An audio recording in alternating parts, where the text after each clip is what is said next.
Welcome to Up My Hockey with Jason Podolin, where we deconstruct the NHL journey, discuss what it takes to make it, and have a few laughs along the way. I'm your host, Jason Podolin, a 31st overall draft pick who played 41 NHL games, but thought he was destined for 1,000. Learn from my story and those of my guests. This is a hockey podcast about reaching your potential. Hey there, welcome back or welcome to Up My Hockey. This is episode 14, and we are going to be chatting with Scott Nichol today. Scott Nichol is an ex-teammate of mine from the Detroit Vipers back in the 2000-2001 season, where I think we both agreed that we played on the worst professional sports hockey team ever assembled. We joke about that, but Scott is an awesome story. I call him the ultimate underdog. At 5'9", 180 pounds, he was an 11th round selection, 272 overall in 1993. He was the third last player picked in that draft. He went on to play almost 700 NHL games, and this is after being a 7-year minor leaguer. This is not a guy you would have thought to play 700 games, to retire from the NHL at 37. He is a testament of perseverance. He is a testament of patience and resiliency, and only having an A game he talks about. He's just an amazing story, a quality guy. He always was somebody that would bring a room together. He was one of those guys that was easy to be around, someone that you wanted to be around, and I think that also helped his career. Well, I know it helped his career. He is now the director of player development for the Nashville Predators. He's also the GM for their AHL affiliate in Milwaukee. He's still very, very much involved in the game and is now helping young guys become the players they want to be. So this is a really fun interview. We could have talked for another 2 hours, I'm sure. But without further ado, I bring you Mr. Scott Nichol.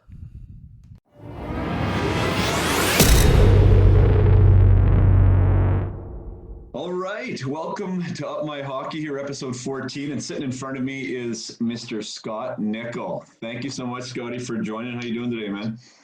Good. Everything's good. It's a beautiful day here in Nashville and just chilling at home, relaxing, doing some home projects. Just like everybody else, right?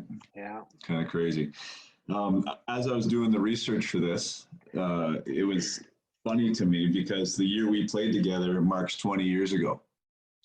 We were on the 2000-2001 Vipers, and my goodness, I want to get there because hockey's such an amazing thing. I mean, you played in a lot of teams yourself, as did I. One of the benefits of doing that is getting to meet a lot of people and getting to play with a lot of guys. And so part of this podcast and being able to even talk to you today is because of that connection, which is great. You know, we picked up the phone, we had a little chat the other day for however many minutes it was, and it's like you kind of doesn't even feel like 20 years, does it?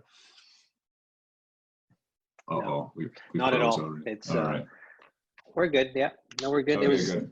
So just for people listening here, hopefully it doesn't cut out too much. But Nashville has the worst Wi-Fi in the U.S. It's noted for that. So if we have to go to a phone, we will here. But hopefully we make it through. So Scott, I'm going to tell the underdog story here, and I don't know if you're going to think that you were an underdog, but I want to get into that because here you are, 5'9", 180 pounds, born December 31st. Last day of the year, which is a disadvantage in almost anything, let alone in sports. And you end up making it to the WHL, first of all, as an undersized guy, end up doing real well there. You end up getting drafted in the 11th round, the third last pick in that draft, third last player picked in that draft, 272 overall. And you go on to play, 600 games or something, 600 games in the NHL. So it's like the ultimate underdog story. When I was looking at it, I'm like, that's just like, it's so inspiring and so cool in of itself. But did you ever look at yourself that way in that context? No, I think it was just like a progression. Like I just wanted to be good at one level and then just keep going. Like all I was worried about is making the Flames AAA midget team and making that. And then the next year trying to make a team in the Alberta Junior League. And I got cut from there, went back to midget, played another year of midget with Calgary Flames. And then I broke my wrist at Christmas, and the Calgary Royals had my rights. So they dropped me off. They let me go. And then I went to the Calgary Canucks with a broken wrist and played the rest of the season there, and that's kind of where the Portland Winterhawks saw me. And back then we didn't have the draft; we had the a 50-man list, so they weren't sure if I was going to go to college or whatever. Took me for dinner and they put me on their list. And the next day or the next year, I was with the Winterhawks. Went there and tried out. Went to Kimberley, BC. That's where we had our training camp, and then signed my contract there for the Portland Winterhawks. And I was just happy to be, in the WHL. I struggled the first couple months, and then just kind of got some traction. And we had really good teams.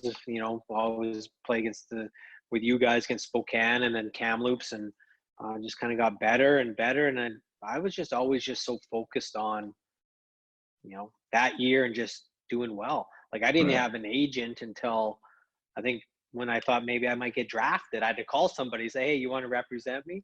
Now kids got agents at 12, 13 years old. So it was different. And I think you can relate to, like, once you're in it, you're just in it. Until you actually retire and you take a step back, then you're like, oh yeah, no, that was kind of cool. Not many kids get to do that, or totally different path. Sure. No, and everyone has a massively different path. And like you, with the birthday, I was having a hard time some of the years. Like, how old were you that first year in Portland? So that would have been, I would have went in as an 18-year-old. So I would have been 17. At the start of the season, you were 17, turned 18 before, so then that would have been technically your 18-year-old year then, right? Okay, so your 18-year-old year, which was your draft year. So you made the WHL on your draft year. How was that first camp? I mean, you already talked about it, that you made the team. Like, did you go in there, were you listed before you went to camp? Or did you go in there as an unlisted guy to camp? I think they listed me, and then that's how I went to camp. When I was young at 16, I went to Moose Straw's camp, and just to kind of get a taste of that. And then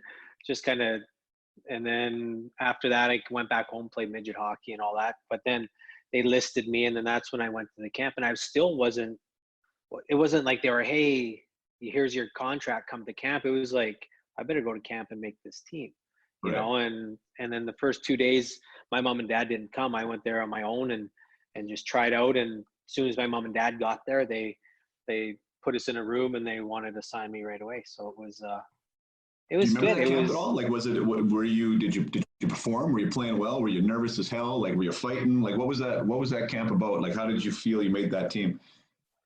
Just buzzing around. I think I had lots of confidence, and, I played. Sometimes it's better to not just get rushed into it. So I played a ton for the Flames AAA. I played a ton for Kerry Bracco and the Calgary Canucks down the stretch, and in the playoffs against, who would you play? I don't know, it will come to me, and then I don't know. Basically, in my whole career, my whole life, I've had always all the eggs in one basket. That's it. I didn't have anything anywhere else. So it was like, I remember driving to Kimberley in my Geo tracker and just worried about if I don't make this, where do I go from here? And like I said, all my eggs in one basket, and then just gave it. I thought, we had Johnny Baduke, Cale Hulse, Dave Kamek, like we had a great team, but big, like meaty.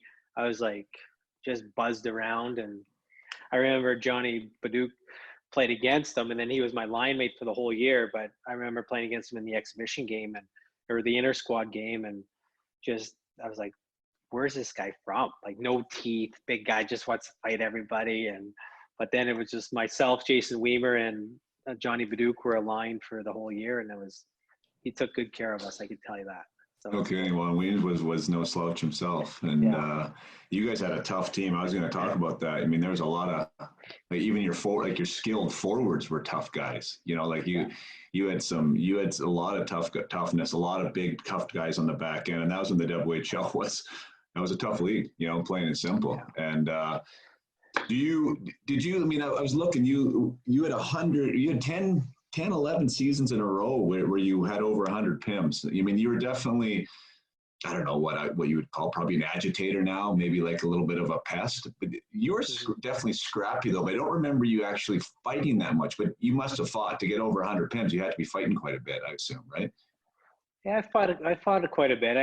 sometimes bit off a little bit more than I can chew. I think just when I played, maybe my wick got smaller and smaller. Maybe that was to my advantage. Even just playing in the NHL, like I fought a lot of guys that have no business fighting. So I think I don't know. I think when you're surrounded by guys like that they make you play a little bit braver because they know they have your back, and then once I got a couple under my belt, I was like and I was like, seriously, I was 150 pounds when I went to WHL camp. So it wasn't like I'm going to be stringing guys out and technical fighter. It was like, all right, you hit me cheap, but the gloves are off. I'm chasing you down, and I'm just going to chuck them until something gives. And I think I learned my first lesson in Rochester. I was asking questions to fight this guy, and he just popped me. So I was like, from then on in, I'm just dropping them and start swinging. So things get a little hairy, I'll just fall down. So it wasn't too bad. No, that's great. I mean, and like you said, Johnny Baduke, Jason Weimer, if anything goes sideways, someone on that team's going to have your tail, which is a nice feeling to have, and allows you to go be who you are, I guess, right? And be who you are. You were like, what a great rookie season. Almost a point a game, and you had a point a game in the playoffs. To look that up, you were like 16th in the league in points as a rookie, and what a welcome to the league. And by the sounds of it, you said you came in with confidence, so you must have had a good season in midget, and you just kind of rolled with it. It's my first year in the WHL. I didn't really know what to expect, and I think that's the year we went to the finals. We lost to Swift Current. That's when they had the big trade for Dean McCammon out in Prince Albert, and we went to Game 7. I remember flying into Swift Current, and it was so windy. We got off we're in Portland, so we chartered a plane back then. It was a huge deal. So we chartered a plane to Swift, and we got off walking off the airplane, a guy grabbed my hat and threw it. It might have went 3 miles down the runway. It was so windy, but it was a good year. And then what did I put up? What did I have? 30 points, 31, 64 points, 31 goals. And it got me 11th round draft pick. Like it just, that era, I was a small guy. No one's drafted small guys. Basically, the only reason why I got drafted is because our assistant coach, Brent Peterson, played for Buffalo, had a good relationship with those guys. And it was just me and the janitors, I think, left. I didn't even go to the draft. They called me, left a message. Buffalo didn't even call me. My assistant coach called me. He leaves a message on the answer machine. That's when we had answering machines back then. So I get home. I was in Banff rollerblading with a couple buddies. I get home. I was like, it was the draft. Like, I wasn't rated or ranked, or I just was like, another day. I was like, oh, it'd be cool if I got drafted. And then came home, my answering machine listens to the message, called Brent Peterson back. And I'm like, hey, Petey, what's going on? He's like, you got drafted. I'm like, oh, great. Who did I get drafted by? And he's like, you got drafted by Buffalo. And a couple of swear words. He's like, don't embarrass yourself, or don't make me look bad, or something like that, he said. And I was just like, don't worry, Petey, I won't. And then even then, so I got drafted. Then that next September, I get on a plane and I'm flying to Buffalo. I've never flown before. Like, it's so different back then. I was just a kid from Calgary, and they have one secretary from 9 to 5 in the office, no cell phone. So I get my ticket itinerary and all that kind of stuff, and I fly out of Calgary, go to, I think it was like Chicago, and I'm looking at Chicago, and I'm changing terminals and all this. I'm just like, where am I? Like, I've got my skates in my hand just in case my bag gets lost. I fly in. I think I get in at like 2 a.m. We have testing the next morning at 6 a.m. And it didn't matter. Like, now we got player development guys. We hold their hand all the way through. It was just like, here's your ticket. Be here. You got testing 6 a.m. at the Holiday Inn, and that was it. So no, 100%, man. I hear that. I want to rewind though to that draft. So because it sounds like you had a good relationship with the coach. I mean, and that's something that I do talk a lot about here, and something that, not that I took for granted, but I just didn't really, either I didn't put much energy in it, or I never had really that guy that seemed to really like me. Like it was a little bit twofold, but what a great story that is. So here he has this guy that he saw battling all year for him, puts up big numbers for him, helps him get to the final. Now he's making phone calls on your behalf to say, hey, you got to take a look at this guy. Does that essentially what happened? Exactly. and then it's such a small world. So Brent Peterson now, so I went through my whole career, go through 7 years in the minors, finally get a chance in Calgary, make the NHL. I'm a free agent or group 6, and guess who calls me from Nashville, because he was assistant coach in Nashville for the Predators. He's like, hey, what are you doing next year? I'm like, I don't know, maybe go back to Chicago. He's like, do you want to come to Nashville? So then I ended up signing 4 years with Nashville. Brent Peterson, my assistant coach for the Predators. And then now he's still part of the organization. He's in broadcasting. He has Parkinson's now, so he slowed down a little bit.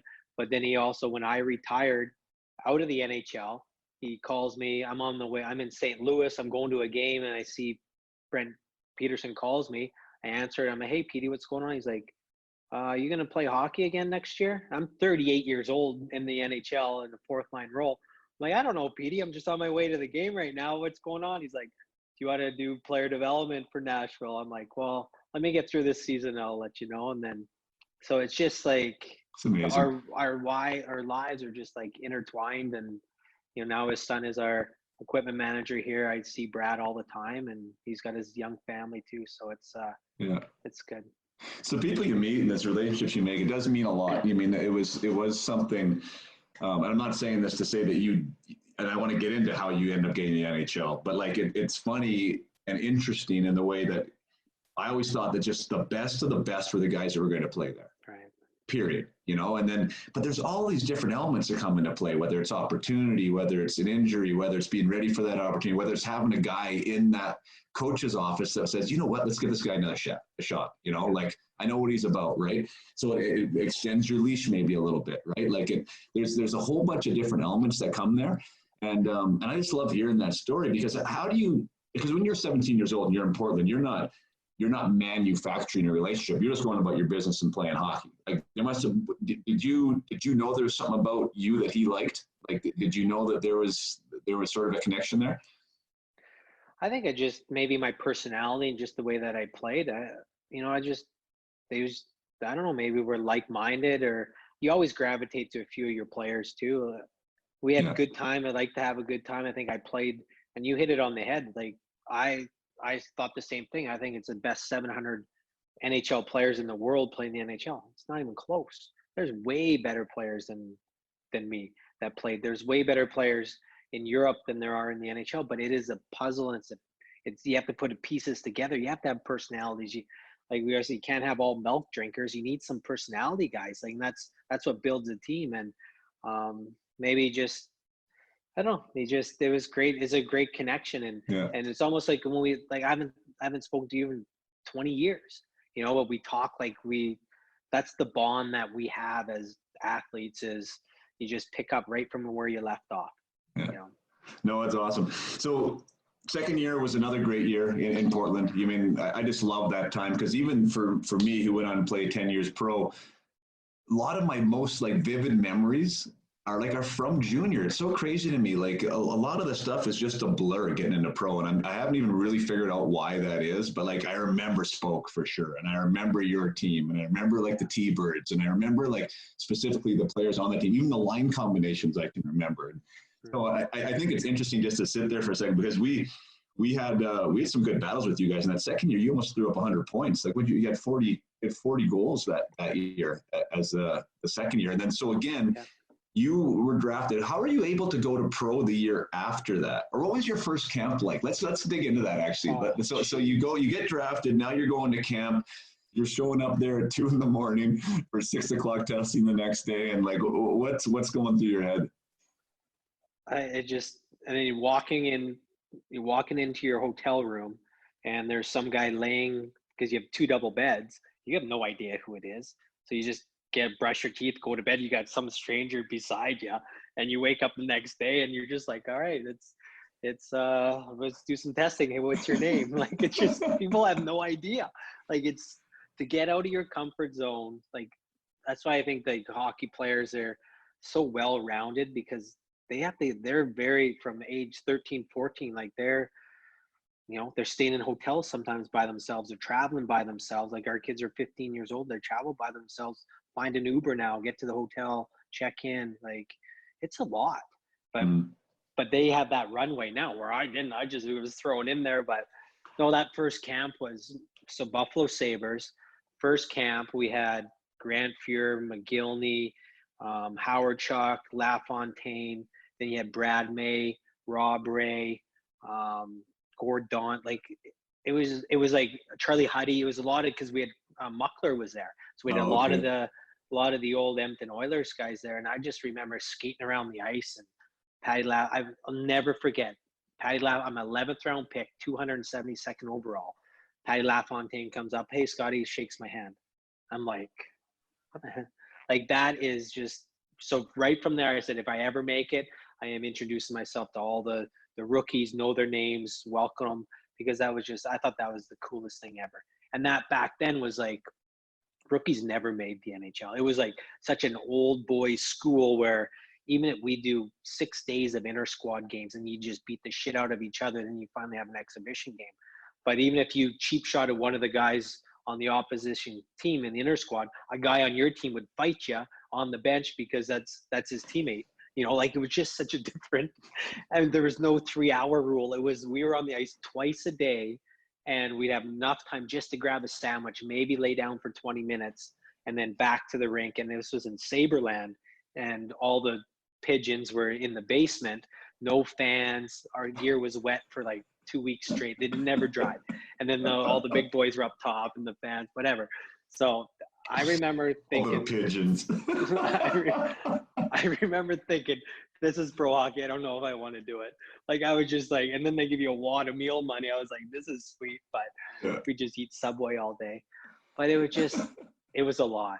It was hard, and it was just exhausting. I couldn't wait to get back to junior after my first year. It was cool, but I was ready to take my meal money and get out of there. Get out of there. Yeah. Were you running around that camp? Did you get in your share of fisticuffs there, or what was your I don't think so. like? I think I was just scooting around. Yeah. I don't think I fought. Would have been maybe my second camp. I think we had a huge brawl against, it was the Hartford Whalers. It was they had like Chris Pronger would have been a rookie then, but they had Lyndon Byers. They had a huge team, and we had a seriously 5-on-5 brawl, like 4 of them, with in St. Catharines, neutral zone site. St. Catharines is like a matchbox, and it was just, I don't even know if we finished the game. There's my 3 people left on the bench. It was just a goat rodeo. Like, it was just, oh my god. That's wild. No, it's been better. So, but our year in, go ahead. Our year in Portland, my second year. So I go back to Portland from that camp, and we had a lot of guys like with Jason Weimer, Adam Deadmarsh, Nolan Pratt. Like, we had a really Brennan. We had Lonnie Bohannes. Like, we had a great team. So we had, that year we had 6 40-goal scorers on our team. So we broke a record. Like, can you imagine having 6 40-goal scorers nowadays? Like, and then we were tough and we could score. It was a fun year. And then I think we ended up losing to maybe Kamloops, I think. Kamloops didn't get out of the West. I mean, you had a really good team that year too. I remember that. I remember that at the time actually too, because you came in there with 40. If you guys had 40 or 41, like, just got right on the number. And then you had Lonnie that led the way there that year. I want to touch on 2 things. I want to talk about Lonnie, but I also want to talk about Pat, because, or LaFontaine. I think that's amazing that you remember that, and what an impact that was for you. Right here you are, right, whatever it is, 25 years later, talking about Pat LaFontaine and him shaking your hand like that. And, I had a similar scenario, but it was later in my career, because I never had that a scenario until later in my career, where I was 30, and I was a pigeon then too, right? So I started obviously as being a top prospect, and this guy that sort of, the older guys would know who I was when I was coming in and stuff. And then, but never really had that environment where it was like, hey, Jay, like, let's go do this, or how's it going, or whatever, right? It was always not like that. But then when I went to Detroit camp at 30, and at that point, pretty much a nobody, like Chris Chelios walked across on the first day, introduced himself, and invited me to his Chili's bar, me and this one other guy. And I hung out with Chris Chelios all day, and he was just the best guy. 45 years old he was, right? Like, doing his thing. And like, that environment there I've talked about before on the show was unbelievably inclusive, unbelievably, like, the culture there was just phenomenal. And I was like, oh my God, if I could put this jersey on, like, I could play in the NHL right now. I just totally felt that, right? I ended up hurting myself, but it was just amazing the difference that made in feeling comfortable and like you're supposed to be there. It sounds like that made you feel like a little bit like you belong. Even if you want to go home, you're like, wow, this is pretty cool. That's cool. And it was just, it kind of not put you at par, but it just kind of took the edge off, you know, a little bit. You're just like, oh, you're accepted a little bit. Like we're just all in it together. So it was great. And that wasn't the norm back then for sure. No, you know, I was going to say that because you see that more now, and I mean, in your role, and I want to get there, but like back then, I totally felt like it was us and them, and then us and them. There was us and them, meaning the players against the coaches. I really felt that like, they were on the other side of the fence, and then there was also like the young guys and the old guys, and you needed somehow to earn your way into that group, and no one was doing you any favors. Yeah. At all. Well, everybody was on 1-year contracts. That's why.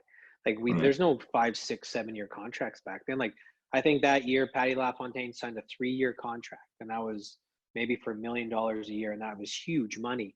Like 3 years, that was the longest term. But I think that's also why, because everyone, you're scratching and clawing, you're playing for next year as well. So Yeah. And there was no salary cap, so you're all making the same money. So you're gonna have, you want older guys. What are these young guys? What have they done? You know, even back then though, but back then it was 3 years in the minors, the minimum. There wasn't many 18-year-old kids, 19-year-old kids coming and playing. Like you really had to sow your oats in the minors for a good 3 years. That was pretty 100%. much There's standard. the two-way. There's the one-way or the two-way contracts. That was the big divider, right? If you were a rookie, you had a two-way contract. If you were a veteran, you had a one-way contract. It might not be for a whole whack of money, but it's still a whole lot more than sending you down to the minors, right? Or sending me down to the minors, where you can pay me 45, or you play Jody Hall 800 down to the minors, right? Who are you going to take? No, those are real good points, and I think you're right, because back in those days, without the salary cap, you know, it wasn't an advantage unless you definitely helped your team be better, right? If it was easier to move you down, they moved you down. But let's get back to you. So your first year pro, playing under John Van Boxmeer, which gave me a chuckle because I played for him for a month and a half in Long Beach. What was your impression of your first year? What was your biggest challenge? And we'll talk a little bit about Boxy too. And I still see Boxy scouts, I think, for LA. So I see Boxy quite a bit just around the rinks and stuff like that. He's the same, looks exactly the same, looks good. But yeah, my first year, like, I think we didn't have internet or what. I feel like a dinosaur talking about it, but it wasn't, I don't even think felt like that long. My first year was 93, 94 maybe. So like, I knew where Buffalo was. I had no idea where Rochester. Where's Rochester, New York? No idea. You know, so I think we had that one show on, I think it was called RinkNet. Maybe it'd come on once a week or something on a Sunday. It was like American League. So I would look on there, oh yeah, Rochester Americans. So that's the only Jody Gage. That's what I knew, Rochester Americans. So anyhow, I get sent down to Rochester, and it's hard. Like those days you only had, you had 3 lines and 1 extra for forwards. So you had 10 forwards. Usually your 10th forward was a big tough guy. Like a Sergio Burge or Kevin McClellan was on my team my first year, and I watched him in Edmonton Oilers, like just a nut bar, but was great with us. And it was hard. It was, you know, I'm because of my birthday, so I'm there as a 19-year-old. I'm probably the youngest North American guy that could play there, because you have to be, you know, 20 years old if you're North American. So like I played 3 years in the minors, and I wasn't 21 yet, you know, so it was, and I wasn't a very big guy. So Boxy was great. You know, I just buzzed around. I had a really good line that kind of took good care of me, and just scratched and clawed, and just, you know, that's kind of where I, you know, not your defining moment, but you kind of evaluate, what am I? Like I scored 11 goals or something like that my first year. Like I'm 5 foot nothing, 150 pounds. I'm like, okay, well, I'm not going to make the NHL by scoring goals. So I better be good in the face-off circle. I better have lots of energy. I better buzz around and hit guys. And then hopefully when I get a chance, and my skill can take over, and I'll get some chances. But I never played power play. So I'm like, well, let's be the number 1 guy over the boards to kill penalties. So that's kind of where my, you know, they and myself were like, okay, some kids take a little bit longer because I think they're going to score goals and get to the NHL, where I was like, right from the start, I'm like, I don't have this kind of skill set. So and just So you kind of figured that out on buzzing your out. own, or was that Boxy helping you, or the Buffalo Sabres in general Boxy, helping you? yeah, Boxy helped me quite a bit, and we had good teams. That team we did that year, we didn't really have a great team. I don't even think we made the playoffs. And then my second year, um, John Tortorella came in, and Right. that was it's always your second year pro is always the hardest because you're not the rookie anymore. You got new rookies coming in, so I was probably a healthy scratch until probably Christmas when Torts came in, and then um, after he kind of went through his gauntlet of guys, I just finally got a chance, and then we ended up winning the Calder Cup. In our line with Scott Medcalf, myself, and Dan Frawley, two older grizzled guys. Dan Frawley was captain of the Pittsburgh Penguins, I think before Mario was. Scott Medcalf was first round pick to the Edmonton Oilers back then, but he could never make it because it's Edmonton Oilers, and those guys really helped me. We just kind of really solidified into our role of like a checking, buzzing line, and we played Barry Trotz's Portland Pirates for the Calder Cup championship. And then, of course, full circle, Trotzy coaches Nashville, Brent Peterson here. That's Right. why I get to Nashville. Well, you guys win it, right? I mean, I definitely want to touch. So you guys win it your second year. I didn't realize you were out of the lineup though that year. I was going to say, like, first of all, I want to point out too, because I got some younger listeners that listen to this show, and so you go from a 40 goal campaign, 53 points, almost 100 point campaign in the WHL, one of the best junior leagues in the world, and then you go to pro and you get 11 goals your first year playing 71 games, right? Like everyone thinks that they're going to be there, that they're this type of guy, right? And I keep saying again and again and again, right? Every time you step up, it gets harder and harder, right? To be that guy. And I talk a lot about adaptability, right? And I think you hit it right in the head, because there's one thing of liking hockey, but a lot of guys only like hockey a certain way. Like I like playing this way. I like being the guy in the point and doing the one timer, and I like doing this, like doing that. But if I'm not able to do that, now you're asking me to do what? I don't even think that's hockey. I mean, a lot of guys aren't able to adapt and do something else. So, like, first of all, good on you to be able to do that. But second, like, were you ever worried about, like, holy smokes, I might not even be good enough to play here? Like, when you started getting healthy scratch and stuff, and now, like, what's next for me kind of deal? Like, where was that challenge, like that real challenge in that second year? Well, I think, again, I have my high school diploma, all my eggs in one basket. What am I going to do? Like every year I always saw guys leave, go to Europe, never come back. I was like, I'm young. Like, it's just another lesson to go through. And it sucked. Like, the team would go on the road and I'd stay back in Rochester. Like, it sucked. We had a new coach with Torts and we didn't have a great year. So John Tortorella brought his guys in, and I had another year on my contract as entry level. So 2 more years, but those are the years where you had your Team Canada. So do I want to go back to Calgary, play Team Canada, go to Europe, travel all over Europe, play Team Canada, play Spengler Cup, all that kind of stuff? And I'm like, I just hung in there and practiced my bag off and just worked hard. And then we had injuries. He finally put me in, and then it just clicked and never took me back out. And we were a huge part of, the success of our year that year. But it had to go through the guys, and that's just the way it was. And I was fortunate that turned out that way. And then after that, it was not smooth sailing at all, but it was at least it felt more of a team part of it. But how do you dig in there? Like, I mean, I saw your first of all, so from a guy who's getting healthy scratch, this team's going on the road. You're in your second year pro. You're not even 20 years old yet, right? Or maybe just turned 20. You're in Rochester, New York. You're right, and you're like, oh my God, like this is pro hockey, right? These guys are leaving. I can't get in the lineups. New coach. I'm sure Torts was back in his yelling and screaming days.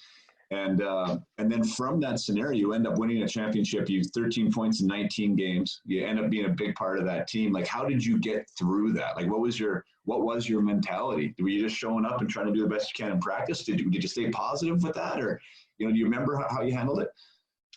Just grinded. That's it. I think that's just shut your mouth and work. Be the last guy off the ice. Just be there first and just work. That's and just hang around and get your chance. Sometimes guys are going to get 9 chances. Some guys are going to get 1 or 2. And I got a chance, and I think it was Adirondack. I might have scored a couple goals or 3 goals, I think, that game, and I never came out again. Come on, that was your first game back in? Yeah, Adirondacks. So Good for you. it was good. It was just, That's awesome. yeah, I don't know. It just, that kind of has been the storybook of my whole career. You know, I just, anytime there was a divide, a fork in the road, it was just kind of hung in there. And then I usually had some success when kind of cleared a little bit, but it That's was awesome. good. It was a good run. That was, and I ended up playing, I don't know, 6 years, I think, in Rochester. And then Yeah. we ended up buying a house there and going back there. And once I retired, we lived there. So it was like my Right. community. Turned into home for you. No, it is home, I guess, or was. You got your first 2 games in the show there, though, that year, too. That was, and that's why. So I go from a healthy scratch, not playing seriously till probably Christmas, and then having a great run playing. What did I end up? 170 penalty minutes, like in 60 games. So fighting, clawing, being a rat, throwing guys' chains in the stands. Like just with Torts, it was like 5-on-5 brawls every game. Like we had. So I'll go back. So we had one coach. Torts was our coach. We had one equipment manager, Pete Rogers. That was it. That was all on the bench. We didn't have any assistant coaches. Didn't have anything. Come So on. Torts ran the whole show, ran the bench, ran the forwards, ran the D, did all the video, and ran it. So he must have been kicked out 5 or 6 times a year. He'd run down the bench and kick the glass down in between the 2 benches in Rochester. So it'd fall down and it would be 5-on-5 brawl. And so he'd get booted. We had no coach. So our trainer would coach us. So I'd bring our trainer like coffee and donuts every other day, but just in case, you know, maybe he throws me on the power play. So now guess where our equipment trainer is? Nashville. So our equipment guy's here in Nashville. So it's been those stories of Torts, him. Oh my, it was good. He made you compete. He made you, like, Boxy was hard, you know, on us, but Torts was like a totally different level. Like he made it so he cared about us so much, but it was like our inner circle. Nobody from the outer circle could ever come into the inner circle, and he was ruthless with us.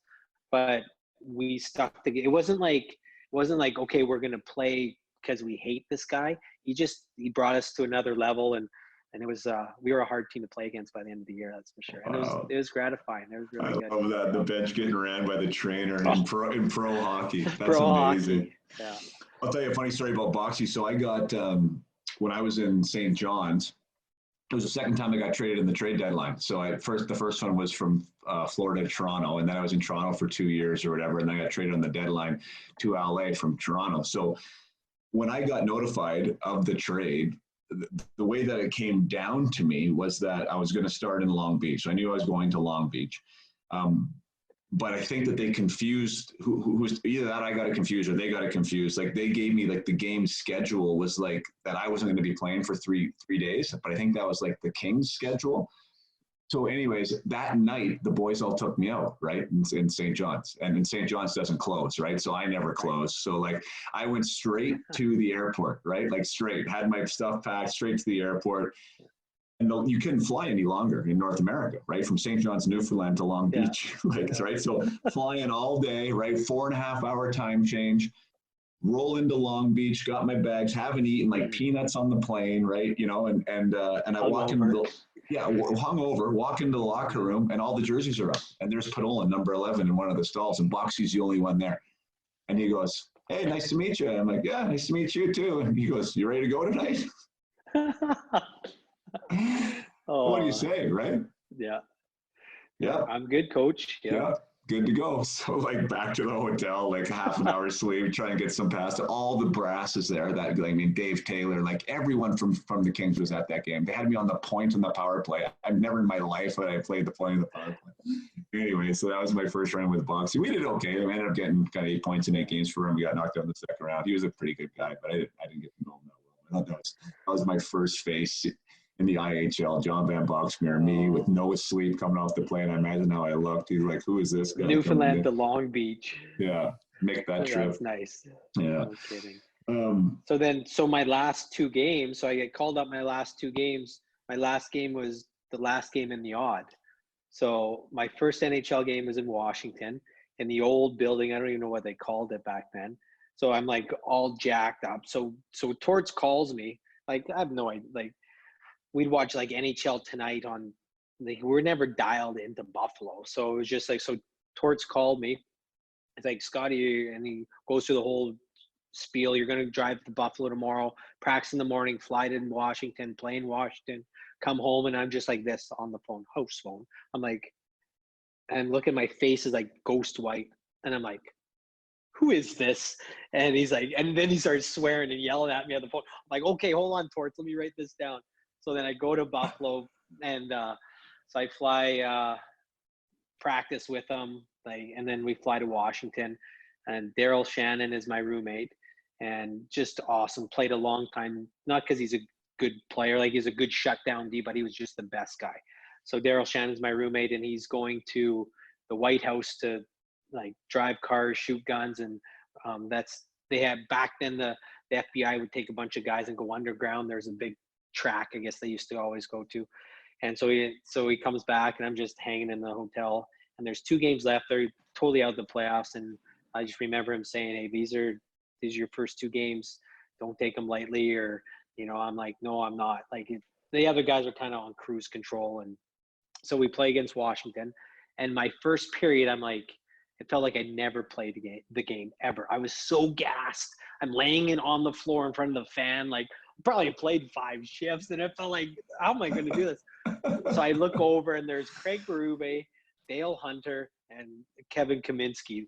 So my line is Rob Ray, Brad May, and myself. I'm like, geez, drop the puck. I skate right for the Gonchar and try and fight them. I'm like, I'm not doing anything with these guys. So, and then we flew home, and then our next night was the last game in the odd, and we took the banners down, and it was quite cool. And then had a long run with Rochester and won the Calder Cup that year. So do you know how or why you got called up? Was it a reward essentially, or somebody get hurt? Yeah, probably just a reward. I think it was my last year of my contract. I might have only signed a 2-year deal. And then, so they're probably just kind of seeing, can this guy play? Or there's probably more of a reward. Like Torts probably said, give this guy a couple games. What's the big deal? So right. It's interesting. You played with Mayday. There's a Leaf alumni trip that we just had a few months ago, and he was on it, and we sat together in the bus quite a bit and shot the shit. He seems like a really good guy. Kind of great stories. I didn't realize you had a chance to play with him there. That's pretty cool.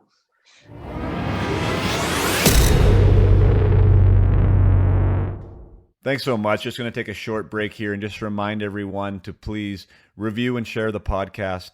That is the ultimate way to help grow this thing, is your word of mouth, and by you leading digital reviews. So if you like the content, if you like what you're hearing, please take the time. It doesn't take long, and share the episode or review the episode. Thank you so much for listening. Now back to the interview. You had 10 PIMs though, I saw. What were the PIMs? Was it a 10-minute misconduct or 10-minute misconduct? Yeah, I swore at the ref, I think, so he booted me. So my second game in the NHL, I played I think I got a 10 in the second period. I think I drove the net and I got hauled down, and I just was like, what the? And the ref's like, get to the box. Get out of here, rookie. Don't talk to me like exactly. that. That's awesome. So the year after, so you win the cup. I was going to give a shout out to Dixon Ward, actually, because Dixon Ward just lit it up that year. I saw it. He was had a great playoff and was your number 1 guy. He's running the OHA here in the Okanagan now at Hockey Academy. That's doing pretty well. Yeah. So what was he like to play with? Was he pretty good? He was good. He was very skilled. He was kind of up and down with us in Buffalo, and then after us winning the Calder Cup and then being the MVP in the playoffs, and he just springboarded right to Buffalo. We never saw him again. And I think he signed maybe a couple more years after that with Buffalo. Right. Good. So when I was playing with, who was I with? Maybe Nashville. We were in Phoenix, and he had his little guys there. He came into the dressing room and and I talked to Wardle for a while. Cool. It's good. He's doing well there. He's putting a lot of good players through there. Did other guys take off from that? I mean, I've had some guys on, like when you win a championship in the minors, that it usually springboards quite a few guys, and for sure, which is interesting, right? Because it's such an individual league. You mean and I mean that in the sense that everybody there wants to be somewhere else. Like they're trying to be somewhere else. So they're trying to worry about their own stats, and they're trying to worry about doing their thing and getting noticed, which isn't necessarily conducive to winning anything, because you need to be a team to win something. Right. But when you do have success as a team, the individuals have success at that level generally. No, it's true. Like everybody wants a winner. And even like now that you look at, so with my job now, I look at Charlotte. Charlotte won the American League, the Calder Cup last year. Geez, 12 guys probably left, 12 or 13 guys left their team, got big raises and went on and signed with other teams. Like I think it was Brian Holzinger went up, Dixon Ward went up. I think Doug Huda was just a veteran, grizzled NHL player. He came down with the best that we wouldn't have won if we didn't have Hoods. And then he signed the one way with the Island, and he probably prolonged his career for another 3 or 4 more years. Now he's assistant coach in Detroit, and he was assistant coach in Boston. He was assistant coach in Rochester before all that. Like it just winning and going far in playoffs and playing till June. There's nothing better, and it really does help your career. And you hit it on the head with the American League is such a hard league because you're a little bit, you want to be a team guy. You're a little bit of an independent contractor. You want to get to the NHL, but you have to play within a team system. Maybe you don't like your coach, the way he's playing you because you think you're something else. Like and you're a young kid and you're trying to live on your own. You're trying to cook your own meals. You're balancing all these things on top of hockey and being part of a team. And guys have kids, some have girlfriends, some have wives. Like it's a little bit of a mixed bag, but totally a mixed bag. Totally a mixed bag. And it's interesting too at that level because you have the guys that are 30 when you're 20. Those guys that are 30 feel, to me, they felt like they were like 50. You know, like is there such a separation in that hockey era because you grow up and you have posters on your wall of the guys you end up playing with. Like it's so crazy. Like it happens so fast. These guys that you idolized or saw at some place, and now they're married with kids and they're doing all these things. And it is a completely different mixed bag, like you say, and you got to find your own way in it. You're at the Rochester for, like you said, 5-6 years. Yeah. So you won the championship. You end up having 22 goals. Your third year was your best year offensively. Then you end up getting then I saw your games played go down, then you start not playing in the playoffs. Like what all happened during that little stretch there, like that last 3 years? So I went through shoulder surgery, blew my shoulder out, so I blew my shoulder out, I think in Chicago. So I finally get called up. I may almost make Buffalo out of training camp. That was a year Teddy Nolan got let go, coach of the year. They fired him or he resigned. Lindy Ruff came in. So I had a really good year training camp that year. Went to Europe with the team, had training camp there. I was one of the few that went. And then they sent me to Rochester. You know, we always have a bunch of guys at the end of the year. So some guys got hurt, some weren't playing well. Called me up, played a couple games, blew my shoulder out in Chicago. So of course I want to get back. So then I try and rush back again, blow it out again. So then I tried to play with a harness and a chain so my shoulder couldn't move, and then just kept popping out. So I ended up having shoulder surgery that year, then rehabbed all year, came back, played 30 or 40 games, blew my ACL out. So came back, rehabbed. Next year, almost exact same time, February again, blew my other ACL out. So I had shoulder and 2 ACLs in 3 years. And then I was just like, and so then the year that I came and played with you guys, or when I was in Detroit, and then you came, I don't know, halfway through, 3/4 of the way through. So that was my first year where I was kind of, you know, I had to change it up.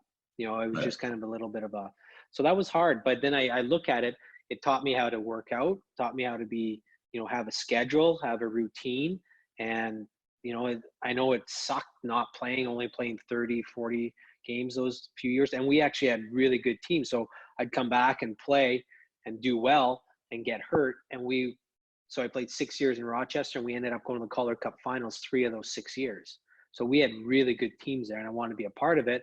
And then I got hurt, so I'd be the eye in the sky at the headset with the coaches, like just trying to stay involved. And I don't know where my path was. Like, that's 6 years in the minors. Where else am I going to do? Maybe I was going to get into coaching or what. So it was tough.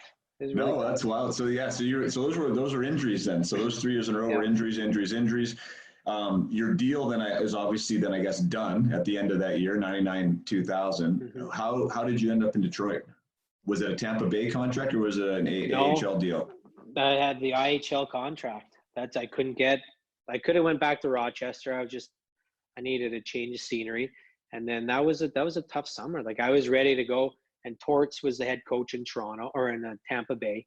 So Tortorella's like, so I went to Tampa Bay's camp, but I had an IHL contract, but I didn't sign that till probably the end of probably August. You know, like I didn't have anything. I was like, do I want to come back to Rochester? I can, but I think I need a break. I need a change. And then I went there, and we didn't have a great team, and you know, Tampa training camp was hard. I was basically 5 months out of an ACL. So like, I'm just trying to grind through the Tortorella training camp on one leg. And then I went down to Detroit, and we had that year, had a couple injuries that year with concussions and stuff, but that was a tough year. That was really tough. Yeah. I mean, I looked at that year, I revisited that year, and mentally and statistically, right? So like, and for me personally, I don't think I've talked about it here on the show, but that was a really strange year because I had gone from being traded for Yannick Perreault to the Kings, leading the minor leagues in goal scoring at 47 goals that one year at 21 years old, right? Go to LA, do okay there. But again, it sounds like it was almost like how it was with you when you went to Buffalo for your first 2 games, because LA was out of the playoffs when I first got there, right? So the last 5 games that I played with them, like no one gave a shit, yet I was supposed to, right? And I did, but I had a really hard time going 110% when everybody else was going 80. It was just, you know what I mean? Like it was kind of a weird thing for me. So bad for me, but like over the summer, Andy Murray came in. That was maybe another issue, because every time I got traded, the GM got fired that traded for me. So we had a new coach that came in, and we had a new GM that came in. So Dave Taylor came in and Andy Murray. And Andy Murray wanted me to bulk up that year. He said, get bigger. He goes, you're going to be filling either a 3rd or 4th line role as a wing. But we want you to be, about 215.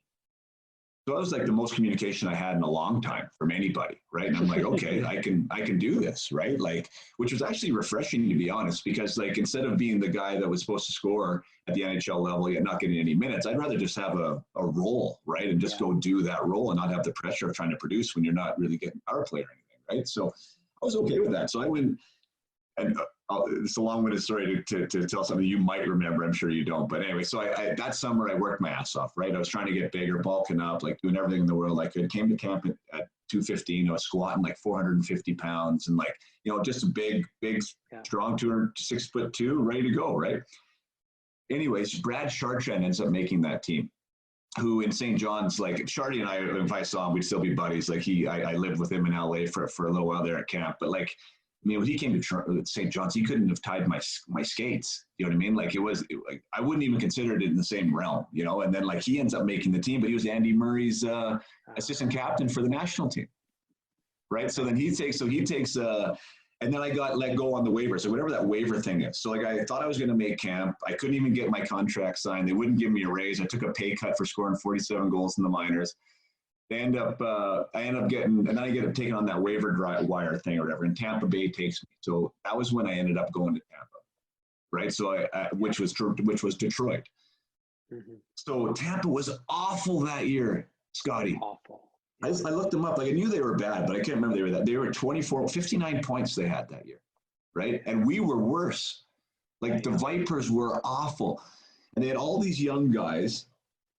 I thought, like, whatever. I mean, it was so hard to produce there. You were minus 37. I think I was minus 28 or something, right? Like, it was the lowest point totals I had in my career. The only good player I think we had there was Nils Ekman. Like, I remember him being good. Yeah, he was good. And then everybody else, but all these guys were going up too. But you and I never went anywhere, right? Like, no. Like, I mean, I wrote down the names. It seemed like the whole team got called up to Tampa Bay, yet no one ever, for me personally, that year was so weird. No one talked to me. It never got called up.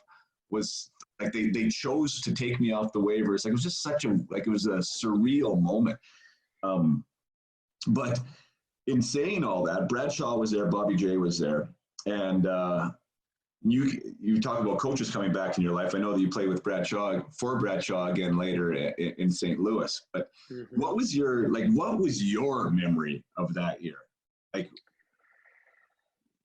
I think we had the biggest team, but the softest, and we were all Euros. We had a ton of European guys. It was just kind of, I think that's where Tampa, we had a lot of high picks because they haven't been good for a while. But I remember the guys, you couldn't get them off the ice at practice or pregame skate. Like they were so excited, and then the game time would come around, they'd just be like they hated the game, but they loved the practice. I was just like, and I came from Rochester. We came from winning programs. I was like, this makes no sense. Like, and then it was just like a carousel of guys, like, because even the Vipers back in the day they might have beat some NHL teams with Jimmy Carson and all Samsonov was on there. Like they would charter everywhere, and that wasn't us. You know, it was. I think they knew it was the last year in the IHL, and it was all kind of go into. They would fold or everything would go into the American League. So that was probably my most trying year out of even all my surgeries, everything. That was a tough year. And when they say winning is a habit, it 100% is a habit. When you have a habit of winning all the time, and then you get thrown into a situation like that, where there's still guys that care on that team, but when other guys don't have that, that's why you're not successful. Well, and that was part of that culture too. And I mean, I hate to put myself in the I cared category, but I mean, that was like the year for me, because it was a little bit of it was a moment in time for me where it's like, okay, this is a big season for me, right? Like I've had these 2 trades, I've done real well in the minors. Like I need to do something different. So like for me, it was like, this is me being serious Jason Padolan, right? Like I was trying to create this new sort of character aspect, and I was going to do things differently. I wasn't going to go out as much. Like I told you about my workout program, which was funny. That's why it was funny, because I nutrition at the time, nobody knew anything. Everything that I was doing was whole milk, whey protein, everything, Bench cheese, press. you know, all this stuff, right? Yeah. To get bigger. And it turns out now I know I'm lactose intolerant. So like I was so bloated and so slow that year. The slowest I ever was, the biggest I ever was, but I was strong, but I couldn't move. I had gas. I'd clear out the locker room all the time, right? And everyone thought it was funny. We were laughing our heads off, but I was actually like poisoning myself. Like so funny, but trying to do what's right, and you end up poisoning yourself in the process. But yeah, so I mean, I was in this scenario too, where I was like, okay, like we got to win. And like, it was so frustrating. Then seeing all these guys who didn't give a rip get called up, right? Come back down. And like, so like, as far as like, they did wonders there in Tampa Bay to change that culture around, because it was gross, man. For them to be that bad up top and that bad down below, for them to reward guys who shouldn't have been rewarded, like that's cancer throughout the whole thing. Yeah. And I couldn't get out there quick enough. And the reason I wanted to spend so much time there is just because it was awful. That was by far the worst pro experience that I had, just because of the team and our lack of success and like what it was all about. You were on that team. You had 7 goals that year. That was your worst year as a pro. And guess what, man? You never came back to the minors again. Like you've made the NHL the next year. Like how the hell did that happen? What happened? And like walk me through that. Like, now you're an NHLer after that. Yeah, I did. Whoever thought, you have a year like that. That was probably, and then when July 1st is free agency. From that year on, it was June 28th, 29th. Teams would be sniffing for me to sign with them, and I kind of learned right from then. Whatever team reached out first, I would sign with them. I always signed. Once I established myself in the NHL, I always signed league minimum contracts, and I always went with the first team that reached out, because usually I was first on their list.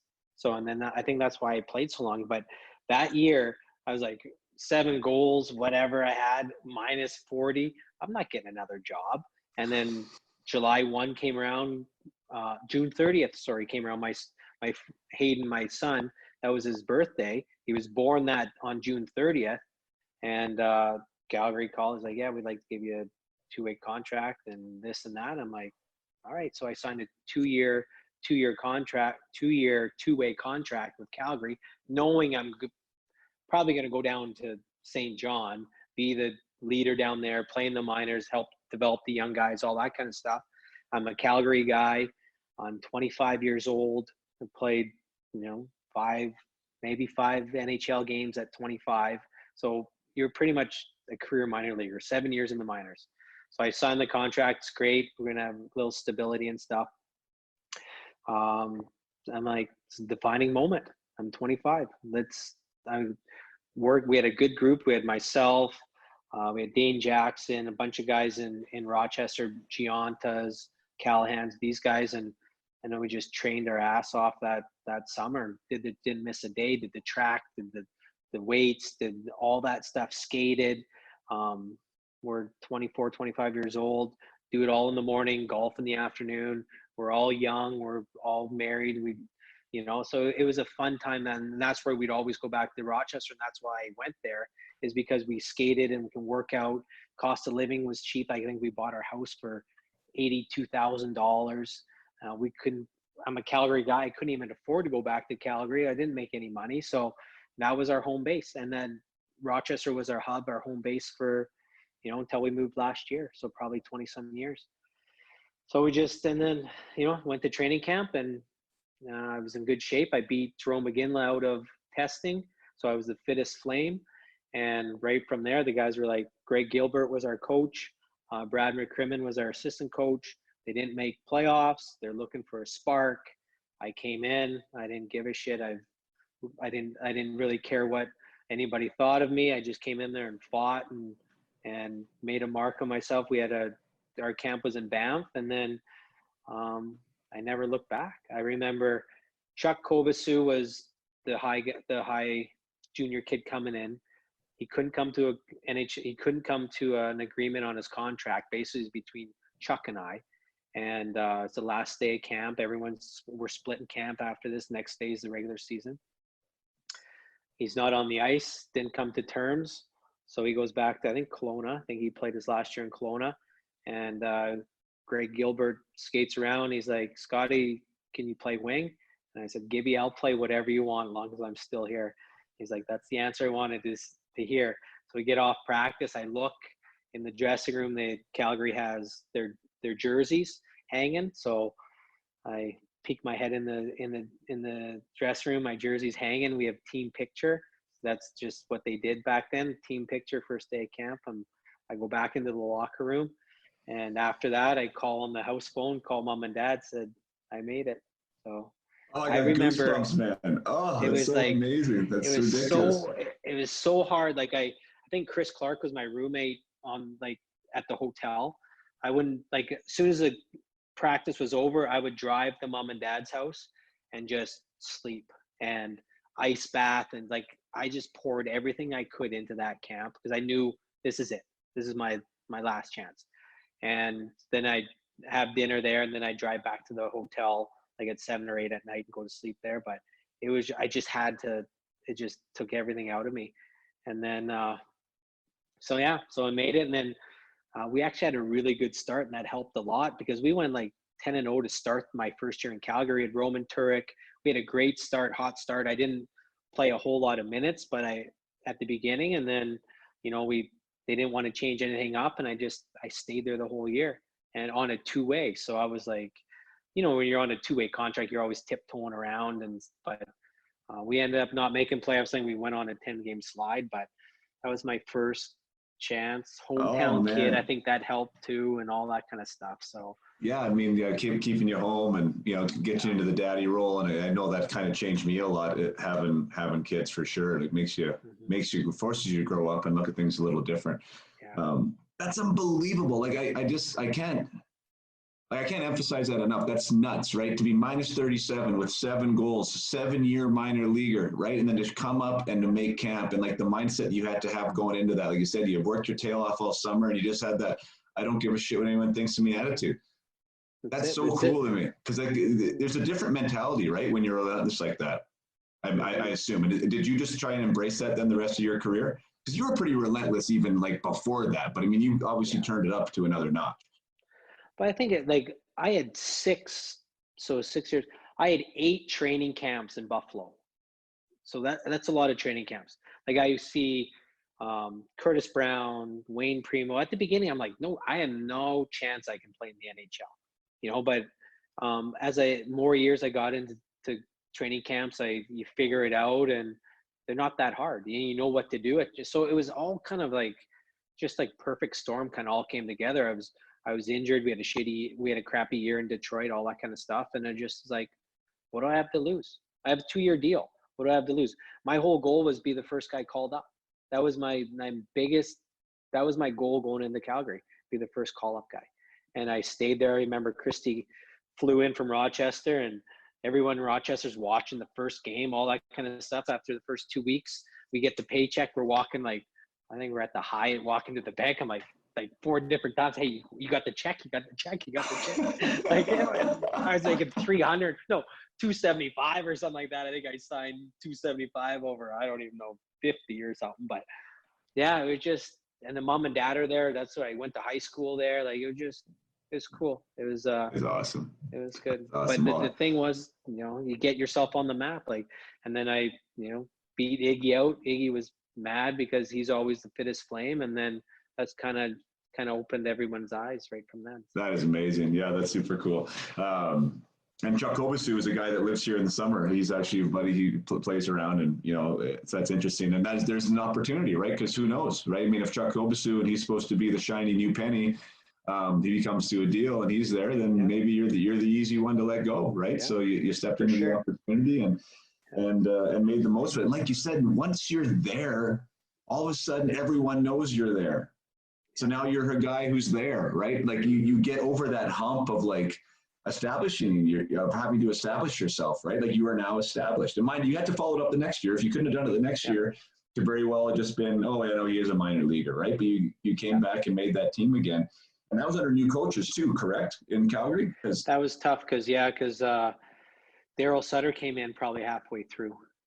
Right. Gibby got let go, and then Daryl came in, and I was like, great, this is going to be awesome. Like Daryl, I'm his type. I'm a Sutter type of player, So, and then he came in, he didn't like me, and so I didn't play. I was like, oh, I'd be in and out of the lineup and all this stuff. So you just never know. Like, but never sent you down.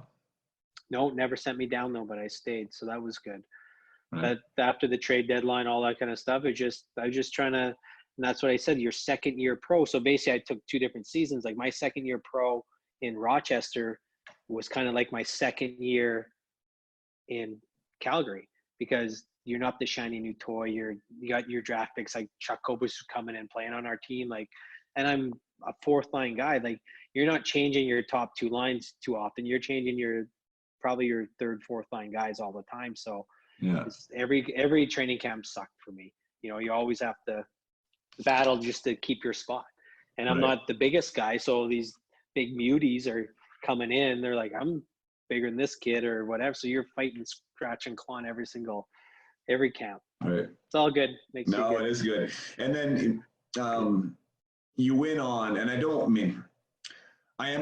this show is more about like that process of making it, not necessarily all the cool NHL stories once you do get there. Like I think that you getting there is amazing. I also think it's amazing you end up playing till 37, like after making it at 25 to play as long as you did. Like amazing testament to you to stick around and stay relevant. Like you said, like to know your role and to do what you were asked.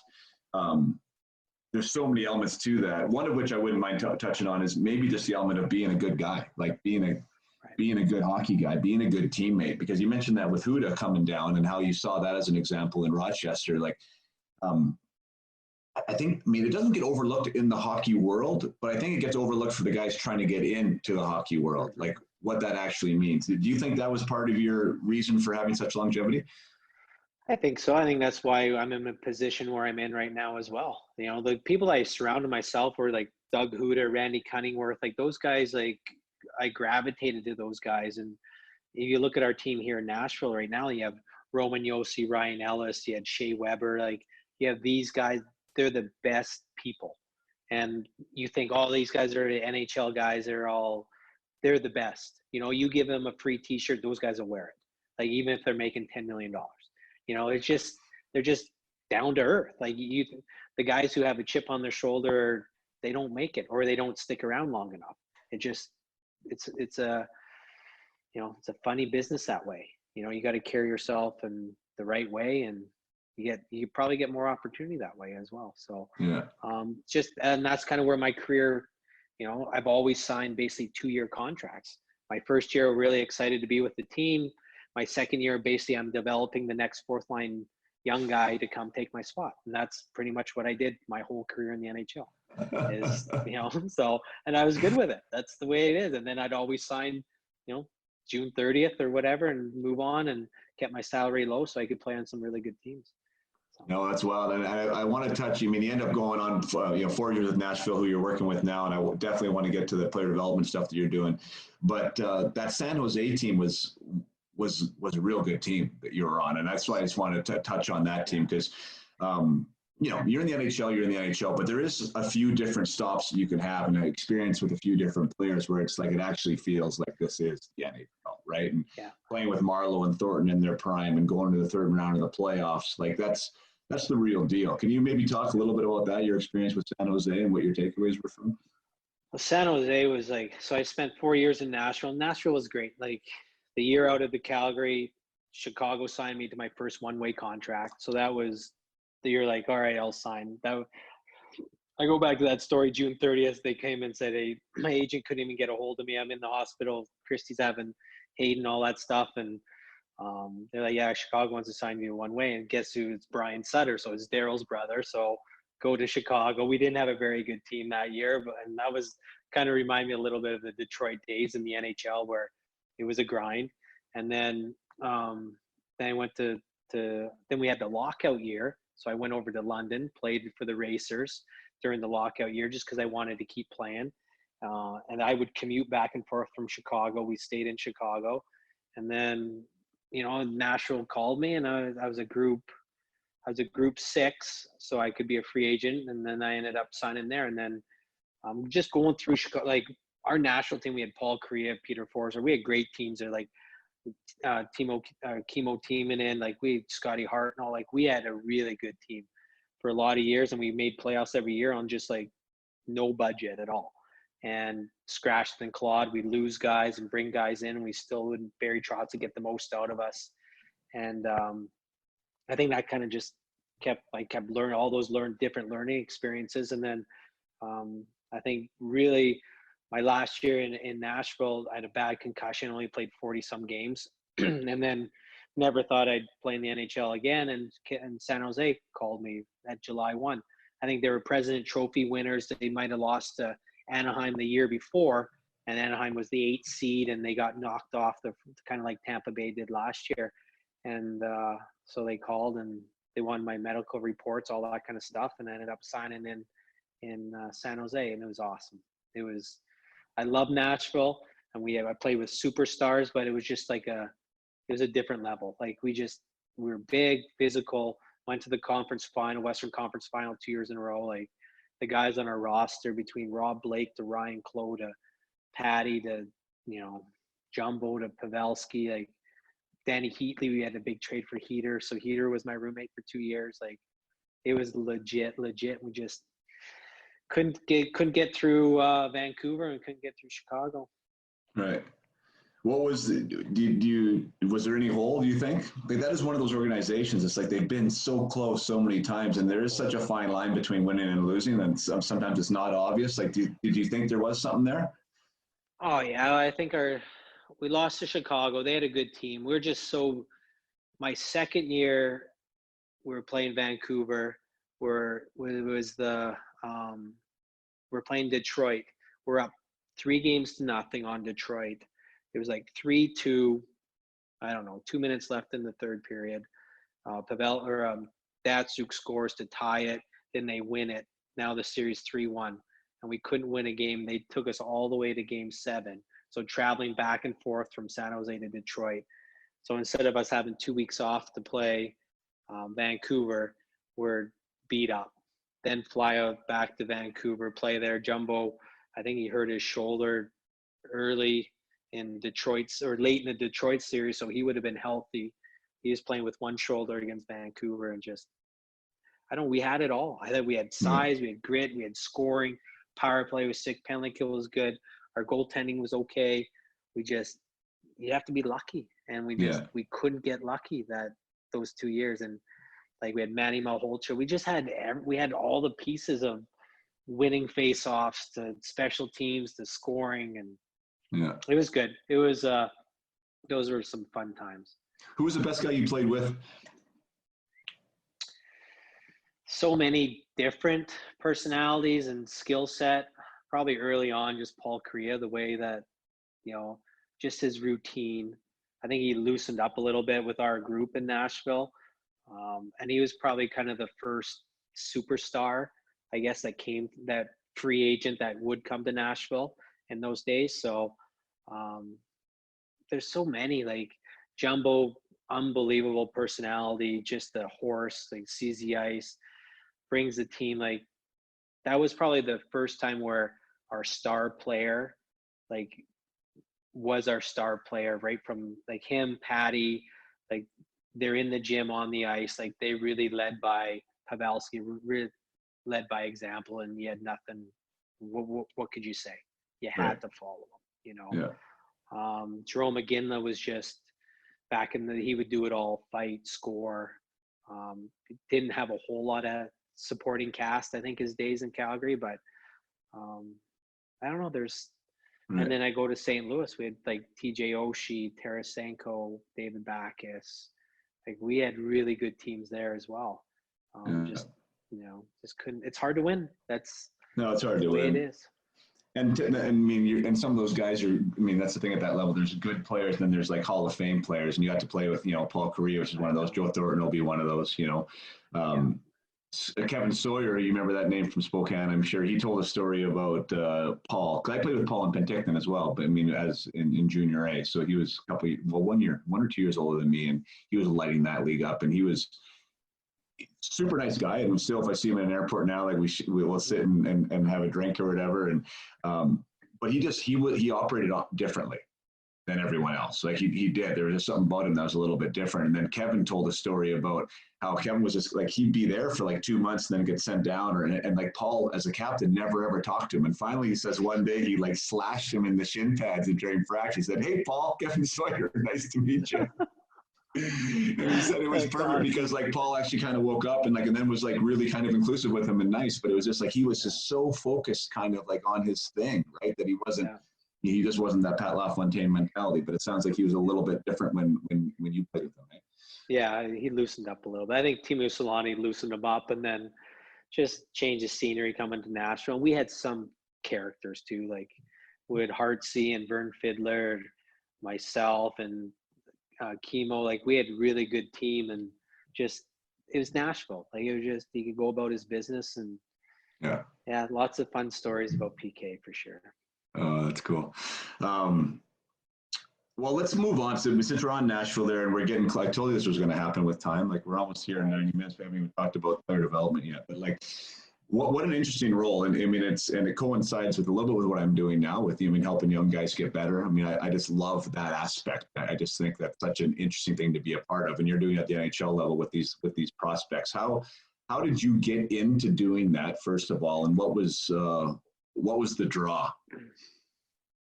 I think I got into it just because I love it. I love the game. Like I played a long time just because I love coming to the rink, love hanging out with the boys. I don't, did I want to get into coaching? Did I want to drag my family back through traveling and, never seeing them, especially as a coach. You're up at 5 in the morning, you're at the rink by 6, you're home after games, so you never see your kids. So I thought player development be a perfect segue, kind of you're in it, you're not in it. You're, like I said earlier, I basically signed 2-year deals to develop the next young guy to take my spot. And that's you can still walk the walk and talk the talk with the guys and not be totally in it.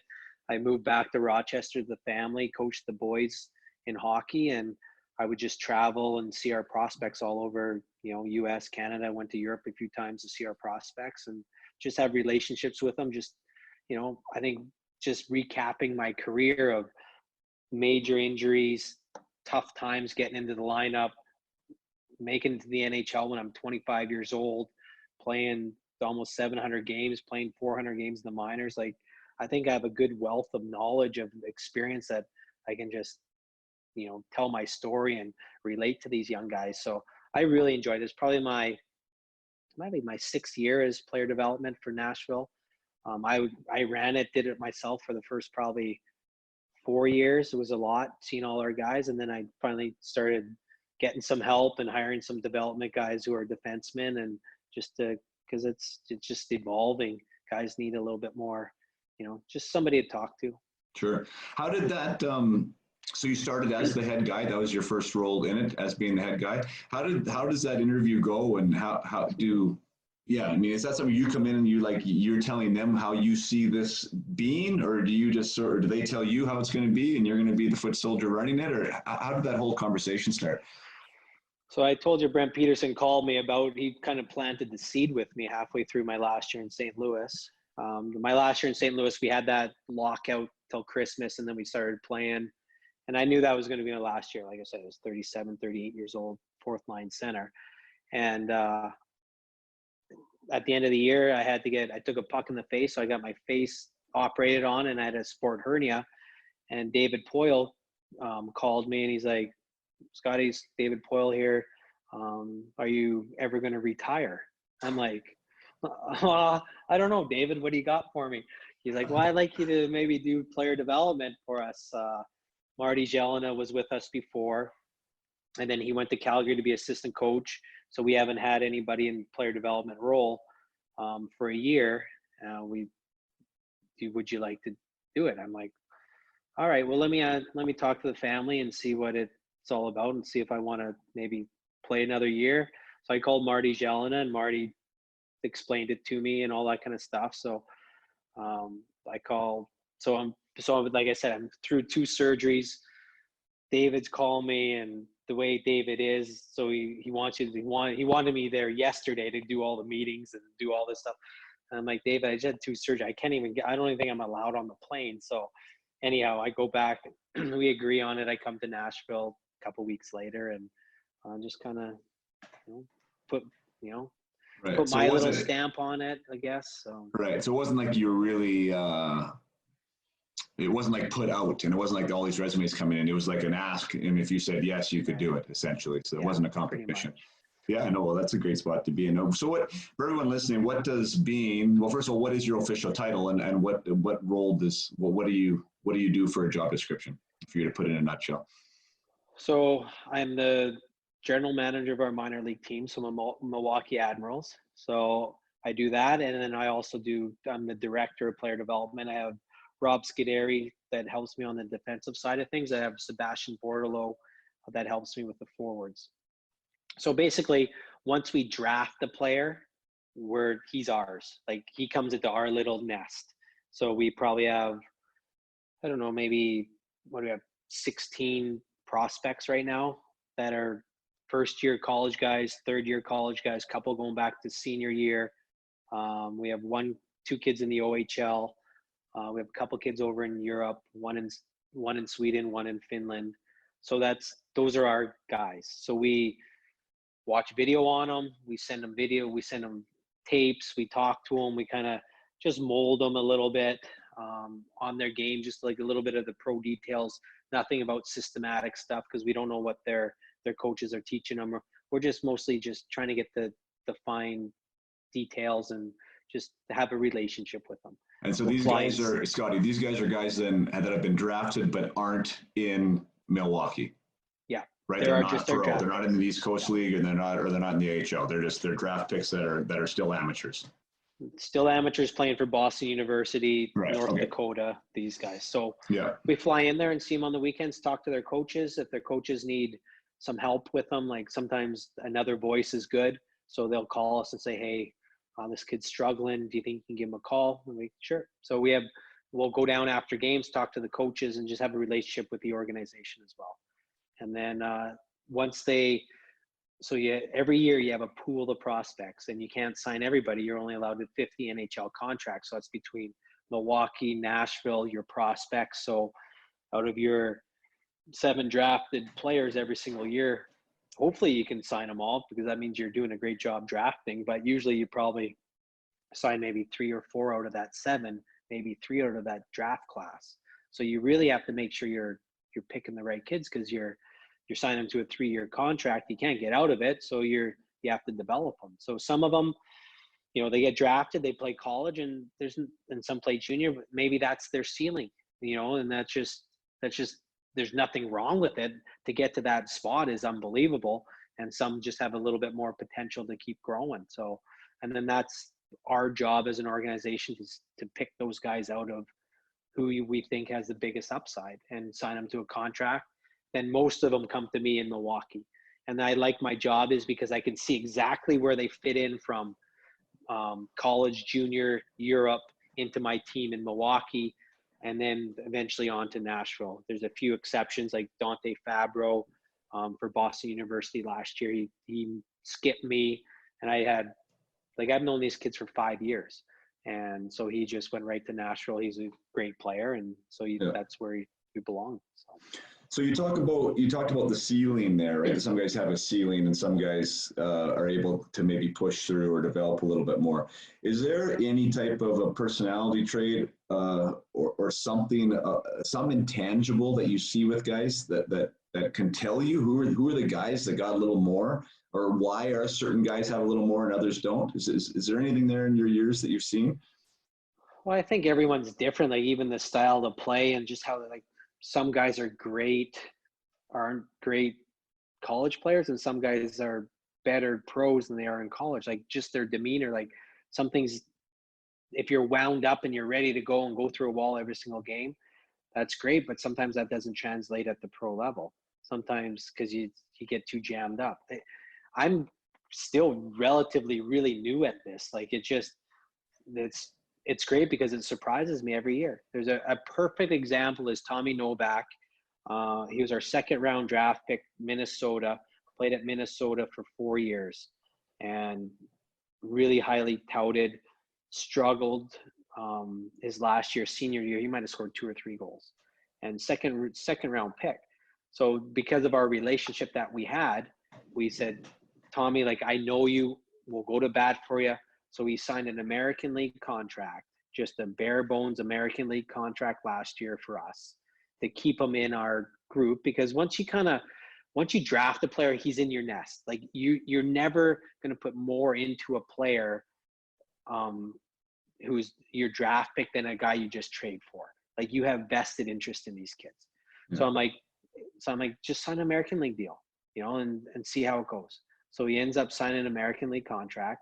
And he's 7th in scoring in the American Hockey League last year. So we flipped his American League contract, signed him to a 2-year entry-level NHL contract with $90,000 signing bonus, $70,000 in the American League, plus your $700 in the NHL. So he basically got his contract, but he had to kind of take a step back before he gets to take a step forward. Not too many kids would do that. They'd be like, forget it, I want an NHL contract with this team. But like I said, we have a vested interest in these kids. So it's a really good example to show other kids coming. And he was a better pro than he was a better college player. Right. And he has a chance next year to make the team? He has a chance he's still got a little bit of work to do, just on the little face-offs, all that. But he's like a Mike Ribeiro type of player. Sees the ice, makes plays. He's another skill set that we need in our organization. You can't have all Scott Nichol just going 100 miles an hour and don't know where the puck is. Like you need pieces. Oh, that's awesome. Well, what do you find as the biggest strengths and maybe the biggest holes in today's player? Like what's different? You don't even need to compare it between our era and theirs because it doesn't really matter. Like if you were to pick out something that the majority of players need to work on right now, what would it be? Probably more consistency now than ever because kids are making the NHL earlier. We never, like the NHL isn't a development league, and the NHL is starting to turn into a development league. Like there's more patience for the young guys coming in, and that's just your salary cap era. You need the young guys to play. You need them to produce. So I'd probably just more consistency. I think all the kids now, like you play World Juniors, all that kind of stuff. Like these kids are on a huge stage right from age 14, 15. So I find you see these young kids coming in and stepping into the playoffs. You're like, who are these guys? And then nothing really rattles them because they've been taught early to handle it. But it's still like, I think just overall the grind of this regular season it's just the consistency. It's just little details and, it's hard. You're 19, 20 years old playing in the National Hockey League against the best players in the world. Sure.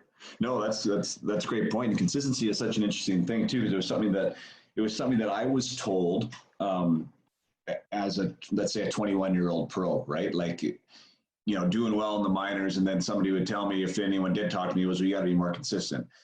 Yeah. And I just never really understood what that meant.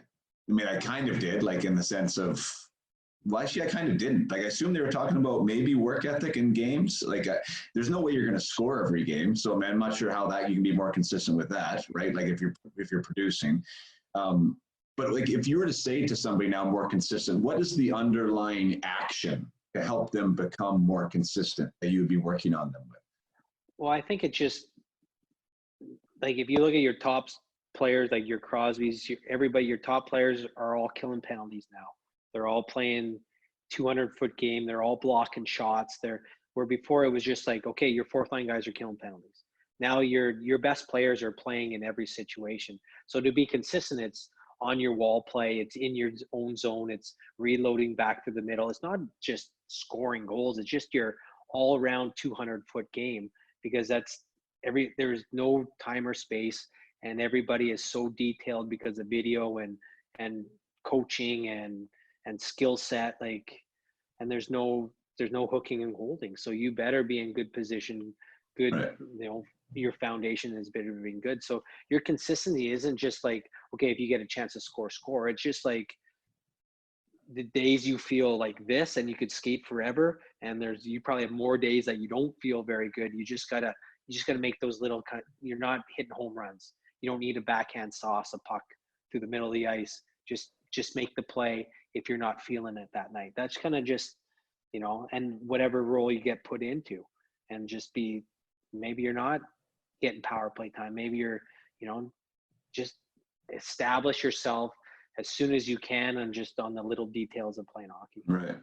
Would there be any tips or tricks off the ice to increase consistency on the ice? I know a lot of the guys, and I mean, you went there too, which is fine, that we always think about what's going on the ice during the game, right? Like, this is when you need to do this. And sometimes we forget about what actually is happening away from the rink, whether that is when you show up for practice or what you're thinking about before you go to bed at night, or whatever it is. Like, do you think that is some things that guys could work on to help their consistency?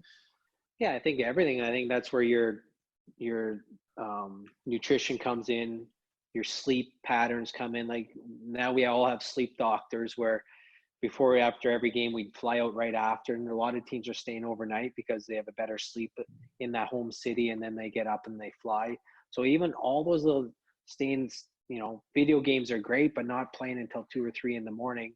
As a young guys coming into the league, like, Yeah. you got to get your rest. Like, all this stuff comes into play, and it's not like we have mental coaches. Like, we have so many resources for the kids to reach out and use them, because everybody, just that little detail, that little fine minute that might put you over the hump to keep you in the NHL, or stay in the NHL, or have a career in the NHL. Right. It could help. Yeah, because those habits, I mean, I've heard a lot of guys talk about it. I mean, that's one thing that I learned as I went through, was like the habits of being a pro. Because you might have the toolkit to be a pro, right? You might have the ability and can skate and you can do all these things, but you haven't quite understood what it means to be a professional, and how to bring that every day, and how to show up at the rink, enthusiastic and not with bedhead, and, make the most of your time there. And I think that there is quite a bit of stuff that guys do need to learn coming in. To help establish themselves and help with their consistency, at the end of the day, how to produce. It's just experience. It's just, you can tell these kids till they're blue in the face of what's going to happen, this and that, but it's just until they actually live it, until they actually play a game in the NHL and say, oh yeah, like the pace of it, the execution, the crispness of handling pucks on your backhand, like, you can tell them that. They have to go through it. Right. And once they go through it and they realize it, you're like, all right, that's training camp. Okay, my body fat better be under 10. Like everybody else is. And that's why we have development camp, and we go through all these. So when these kids go from junior to college and they finally get to their first year training camp, and it's a big step. The trainers are, the trainers, the coaching staff, all the development guys, the minor league guys. So now they're comfortable going from 4 years development camp. Now it's training camp's not so hard. They're not getting in at 2 a.m, getting up at 6 and, putting a name tag on your shirt because nobody knows who you are. Yeah. Everyone's, so you make it a little bit easier, a little bit more comfortable for the guys coming in now. When you're working, I mean, I didn't realize that you were doing the GM role there too. That's a lot, man. Like that's to do that and player development. I mean, there's a lot of back office stuff running a team there in the minor leagues.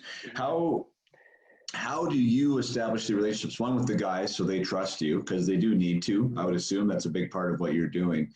But yet there's only so many spots where they're going, how do you manage that, first of all? And then who is your first, the second part of that is, who's your contact point? Is it the GM then, the NHL GM, as far as who you think should be going? And I assume you're asked that question, who's ready? Yeah, so that's so our GM here is David Poyle, and we have a really good group. Jeff Kelty is our assistant GM. Brian Poyle, his son, is our assistant GM as well. He does a lot of the negotiation, the cap stuff, and then myself. So that's our management team. So that we lean on each other quite a bit that way. And I take care of all my staff, all my coaches in Milwaukee. I'm in Milwaukee probably 2 weeks of the month.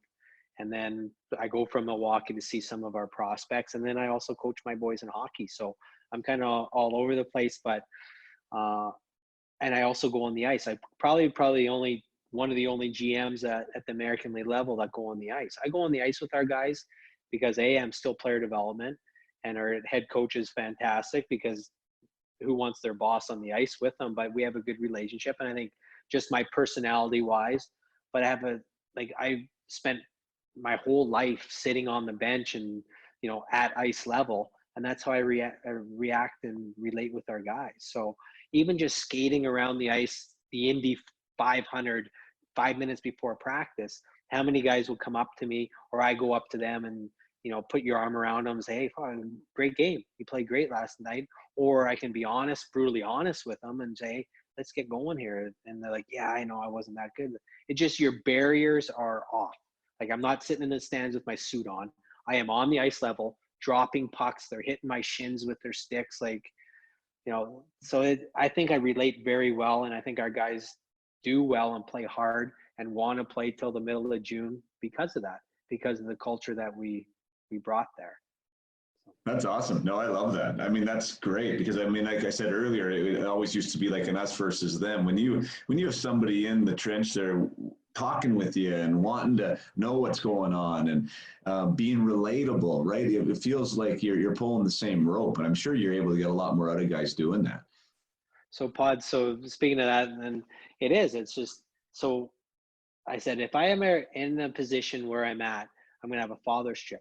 So I put a father's trip in 2 years, and the last 2 years in the American Hockey League.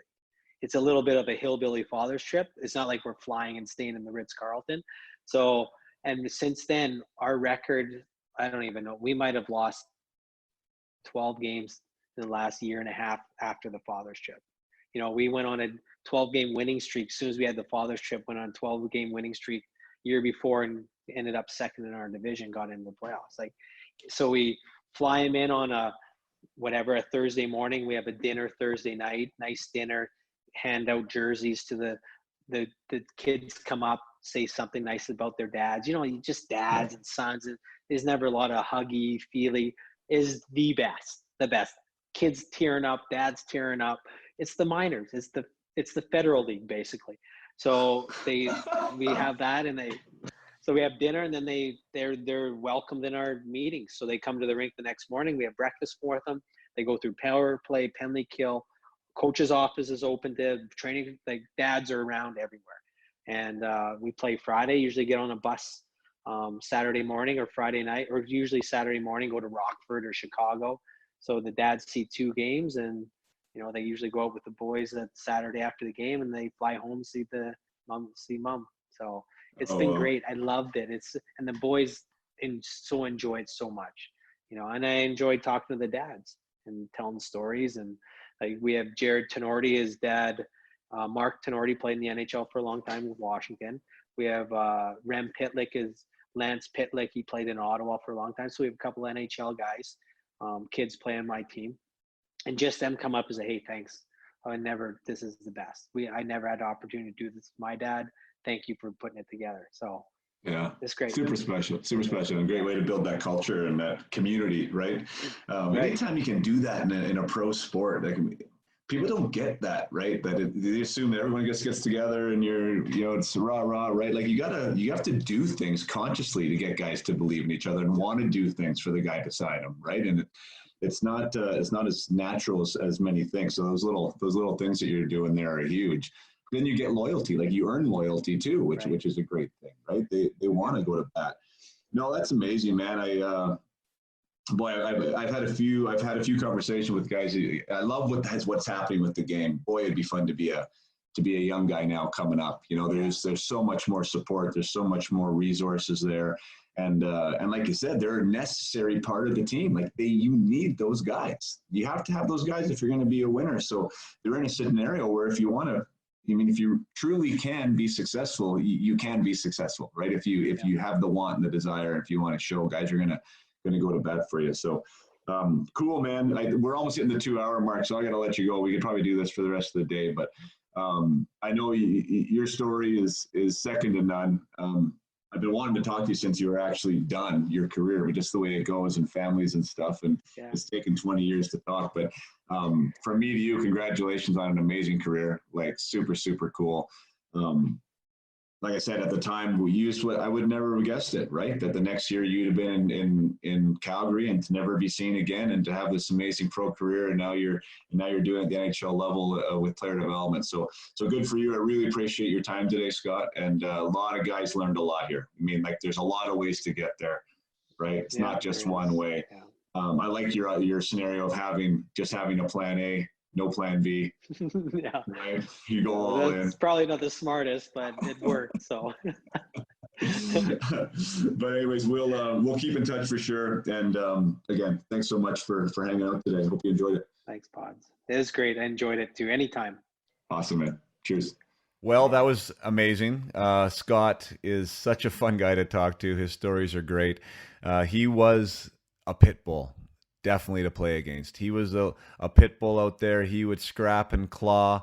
He would be chirping. He would be yelling. He'd be doing whatever it took to help his team win. And that got him noticed. And that got him his 700 games after being a minor leaguer for 7 years. And to do what he's doing now and to be as successful as he's being, it just lets you know that when you care about something and when you're passionate about something and when you're a good person while doing it, there's a spot for you. So for everyone out there, everyone has their own path. Everyone makes it on their own time and in their own way. And I love stories like Scott is because we can all learn from what Mr. Nichol did. From being the third last guy taken in 1993 to being an undersized guy at 5'9", 180 pounds, to being a guy that just kind of was getting overlooked, but he kept showing up. And he kept showing up, and he kept getting better, and he kept not making excuses. And guess what? The proof is in the pudding. So thanks so much for your time, Mr. Nichol. You are an awesome guy. I enjoyed playing with you in Detroit, and I hope everyone enjoyed the conversation as much as I did. Till next time, thanks for listening to Up My Hockey.